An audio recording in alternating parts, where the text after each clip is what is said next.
म्हणजेच बाजीप्रभू देशपांडे. आज आपण पाहणार आहोत त्यांच्या अद्वितीय शौर्यावर आधारित एक थरारक नाट्यप्रयोग, ज्यात शिवजन्म, राज्याभिषेक, पावनखिंडच्या सादरीकरणाने इतिहास नव्याने चमकेल. चला जोरदार टाळ्यांच्या आवाजात स्वागत करूया आपल्या कलाकारांचे.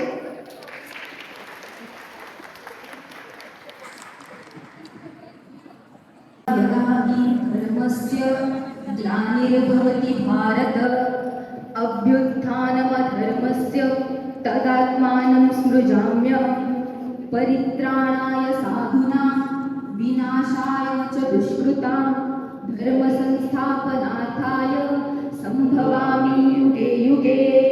अर्थात जेव्हा जेव्हा धर्मावर ग्लानी येईल, अधर्म वाढेल, तेव्हा तेव्हा सज्जनांच्या रक्षणासाठी, दुष्टांच्या संहारासाठी, धर्माची स्थापना करण्यासाठी मी युगानयुगे जन्म घेईन.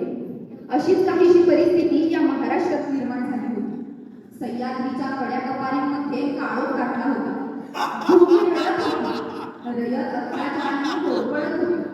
दक्षिणेवर आदिलशाही, निजामशाही आणि मुघल सत्तेचे सावट होते. पण या अंधारात एक ज्योत शांतपणे प्रज्वलित होत होती. एक माता आपल्या उदरात भविष्य घडवत होती. त्या म्हणजे राजमाता जिजाऊ. शिवनेरीच्या अभेद्य किल्ल्यावर इतिहास एका नव्या अध्यायाची वाट पाहत होता. तिमिराकडून तेजाकडे वाटचाल करण्याकरता जिजामाता आई भवानीला साकडं घालण्यासाठी तुळजापूरला पोहोचल्या.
शक्ती दे.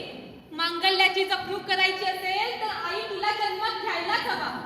आणि आमचा तर हट्ट आहे तो आमच्याच पोटी घ्यायला हवा. कन्या असशील तर असुरमर्दिनी दुर्गा हो. पुत्र असशील तर संवार करता शिव हो. जय भवानी. सरते शेवटी नेहमीनं वाहणं ऐकलंच. शालिवान शके 1551 शुक्लनाम संवत्सर उत्तरायण शिशिर ऋतू. फाल्गुन वद्य तृतीयाला सायंकाळी शुभलग्न उदित असता कलियुगातील नरसिंहाचा, ग्रहमंडळातील सूर्याचा, नक्षत्रातील ध्रुवाचा यासह छत्रपती शिवरायांचा शिवनेरीवर जन्म झाला.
पुण्याच्या लाल महालात इतिहास शांतपणे आकार घेतो. अनेक कर्तबगार माणसांच्या नेतृत्वाखाली महाराज बालवयापासूनच घडू लागले. त्यांच्या व्यक्तिमत्वाच्या जडणघडणीत दोन महान शक्ती कार्यरत होते. स्वाभिमान, धर्मनिष्ठा आणि न्यायाची जाणीव त्यांच्या अंतःकरणात जागवणाऱ्या हाताची जाऊ आणि दुसरीकडे कठोर शिस्त, रणकौशल्य आणि राज्यकारभाराची जाण देणारे गुरु दादोजी कोंडदेव. एकीकडे धर्म आणि स्वाभिमानाची ज्वाला तर दुसरीकडे शिस्त आणि रणनीतीची धार या दोन्ही प्रवाहांच्या संगमातून घडले एक विलक्षण व्यक्तिमत्व. एकटे नेतृत्व कधीच साम्राज्य उभे करू शकत नाही. त्यासाठी तशी कर्तबगार माणसे, निष्ठावंत मावळे घडवावे लागतात. शिवरायांनी असे सवंगडी बालवयापासूनच पाळायला सुरुवात केली. रायरेश्वराच्या साक्षीने हिंदवी स्वराज्याचे स्वप्न जन्म घेत होते. मुठभर मावळ्यांना हाताशी धरून शिवबांनी रायरेश्वराच्या मंदिरात शपथ घेतली. शपथ घेतली स्वराज्याची, स्वराज्याच्या बांधणीची. त्या क्षणी स्वराज्याची घोडदौड सुरू झाली. तोरणा, राजगड असे अनेक किल्ले जिंकून स्वराज्याची भक्कम पायाभरणी झाली. बलाढ्य अशा अफजलखानाचा वध करून महाराजांनी आदिलशाही साम्राज्याचं कंबरडं मोडून काढलं होतं. राजांची विजयी घोडदौड थांबायला तयार नव्हती. त्यातच स्वराज्यावर एक नवीन संकट ओढवलं. इसवी सन 1660 पन्हाळगडाला सिद्धी जोहरने वेढा दिला होता. या वेड्यात अडकले ते महाराज. परिस्थितीने एकच मार्ग दाखवला, सुटका. पण ती सुटका सोपी नव्हती. विशाळगड गाठणे अत्यंत आवश्यक होते आणि त्याहूनही आवश्यक शत्रूला रोखून धरणे. अशा वेळी एकच नाव पुढे आले, जो एखाद्या विजेप्रमाणे तळपणारा, ज्याच्या हाताला, वेगाला वाऱ्याची गती होती, असे बाजीप्रभू देशपांडे. गुजरात सिद्धी मसूद आणि त्याचे 5000 सैन्य आपल्या मागावर चालून येत आहेत. राज तर उसंत नाही. तुम्ही लगोलग 300 मावळे सोबत घ्या आणि लागलीच तो गड जवळ करा. आणि गडावर जाताच राज 5 तोफांचे बार द्या. आम्ही तोवर लढवते ही खिंड. पण बाजी नाही राज, लाख मेले तरी चालतील, पण लाखाचा पोशिंदा मात्र जगलाच पाहिजे राज.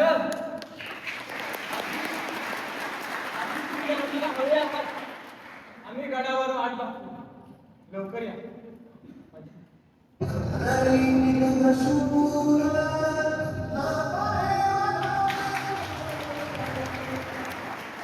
घोडखिंडीच्या या लढाईत बाजीप्रभू आणि फुलाजी यांनी आपले प्राण गमावले. त्याच गजखिंडीला पावनखिंड असं नाव देण्यात आलं. तानाजी मालुसरे, मुरारबाजी देशपांडे, नेताजी पालकर, येसाजी कंक, शिवा काशी, जीवा महाला आणि बाजीप्रभू देशपांडे अशा एक ना अनेक मावळ्यांनी रयतेच्या स्वराज्यासाठी आपले प्राण गमावले. आणि उभं राहिलं ते मर्द मराठ्यांचं हिंदवी स्वराज्य.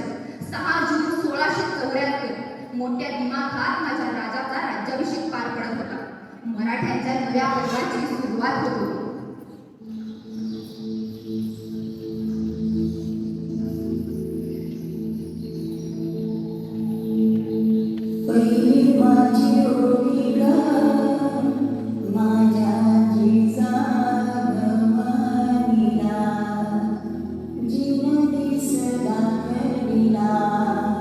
Sonia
नारळाची ट्रे जरा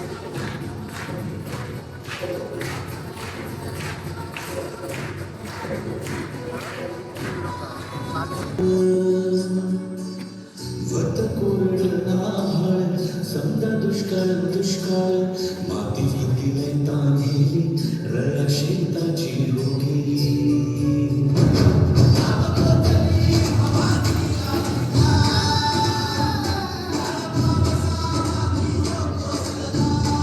सुनी झाली पीक पाण्याची सुनी झाली पीक पाण्याची सुनी झाली अवघ्या जन्माची एकच नाचा सहायचो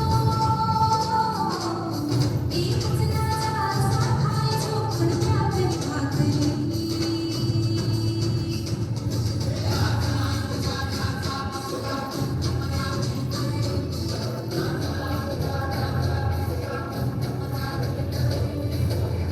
राजा माझा लेक बिरुबाचा राजा माझा अवतार खंडेरायाचा तुझामती राजा माझा गोऱ्यामती राजा माझा छामती मायामती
छत्रपती शिवाजी महाराजांचं